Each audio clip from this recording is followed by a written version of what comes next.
Pour ce dernier épisode sur Héron d'Alexandrie, nous allons voir comment construire une fontaine et comment, en plus de cela, faire chanter les oiseaux.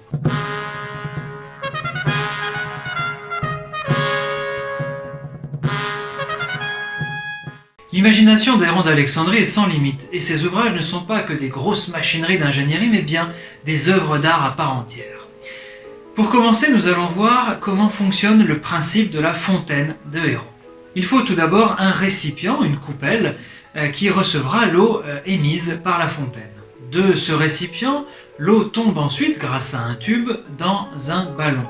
Il faut bien sûr ici que toutes les constructions soient strictement étanches et que l'air ne puisse pas passer, sinon la question de la pression de l'air ne fonctionnera plus.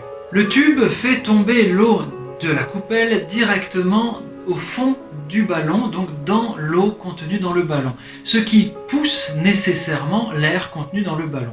Cet air passe, grâce à un tube à nouveau étanche, dans le deuxième ballon, et cet air à son tour va comprimer l'eau contenue dans le second ballon. Et c'est ce qui va faire jaillir l'eau contenue dans ce deuxième ballon et donner cet effet de fontaine.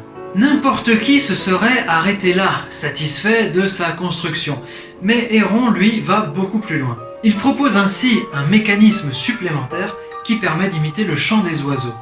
Cette idée d'imiter le chant des oiseaux est une chose qu'on trouve très fréquemment dans les constructions des pneumatiques de Héron d'Alexandrie, parce qu'il y a un aspect d'agrément, outre l'aspect d'ingénierie. Voilà comment Héron explique le fonctionnement du chant des oiseaux. Soit A, le jet d'une petite fontaine qui coule constamment. On place au-dessous une caisse bêta, gamma, delta, epsilon, bien étanche, munie d'un diabète à cloche eta, zeta ou d'un siphon recourbé, et dans laquelle est inséré un entonnoir θ, kappa, dont le tube va presque jusqu'au fond de manière à ne laisser que le passage de l'eau.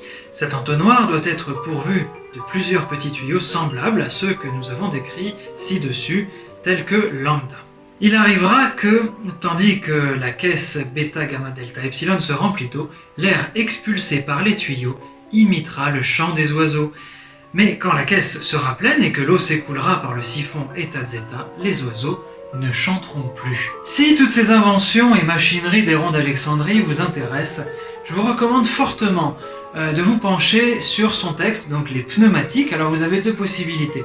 Si vous voulez les lire en français avec quelques illustrations des machineries, vous pouvez tout simplement aller sur le site de Remacle qui est très bien pourvu, comme vous le savez sans doute, et qui a notamment sur Héron d'Alexandrie un certain nombre d'œuvres, dont les pneumatiques en traduction française.